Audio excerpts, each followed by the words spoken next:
Welcome to I'm Your Target Demographic and welcome to Word Up. Today we are doing a word that is a little more serious, but it's still often seen online and in forums and things like that. And so we should talk about what it means so that people are using it correctly.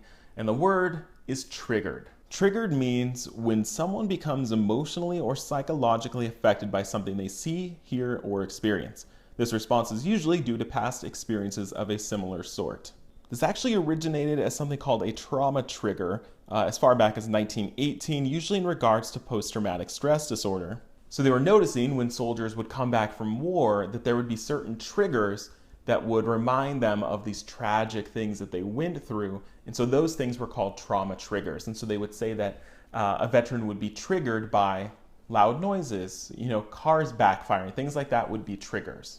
In the 1990s, trigger warnings started to be issued before stories relating to sexual assault and violence. So you might see an article and there'd be a trigger warning. So in case you had gone through something traumatic like that yourself, you could see, maybe I shouldn't read this, or maybe I need to be prepared because it's going to talk about something that could potentially flood back these memories from something that I went through. Lately, trigger warnings have expanded, so you might see articles that lead with a list of words or subjects included in the article. So for example, you might see an article talking about eating disorders, but it would say trigger warning, anorexia, bulimia, like it'll tell you things that it's talking about in case those things are issues that you're maybe not ready to read about or you need to brace yourself for. In a social justice context, triggers are usually discussed openly so that others are aware of what might be a trigger for others.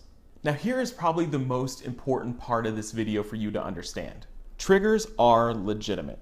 If you don't understand why someone would be triggered by what you said or wrote, it's because you're not them and you don't have the same experiences as them. So it's not okay to say, you shouldn't be triggered by that, you shouldn't be upset by that. I'm just saying things because you're not them and you don't know the weight that those words might carry for them. They might be asking, what should I do if I do trigger someone?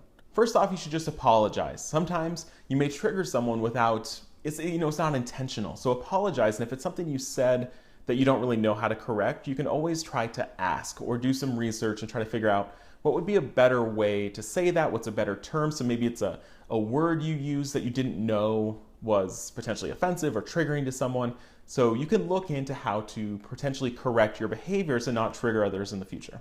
Both the term triggered and trigger warnings have increased exponentially online, leading some to criticize that it devalues serious cases when these phrases are used with trivial context. The high usage of the word even led to internet memes mocking when someone gets triggered, usually posted in response to statements or claims with only a small reference to something potentially triggering. So this is probably why you're here, because you see people post things like, I'm triggered, but it's not serious. That people are using it in a mocking way to make fun of people that are triggered by actual traumatic things.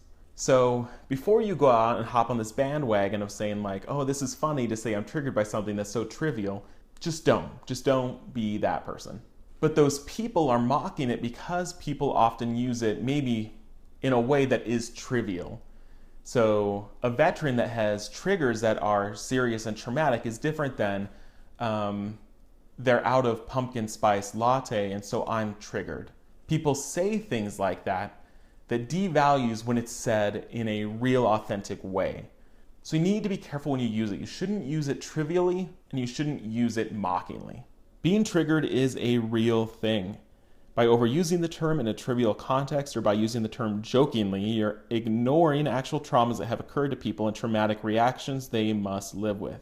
So that's what triggered means. That's how to use it correctly, what it means when people use it, and how you should take it serious and how you should correct people that are using it in a joking way, that it's not something to joke about.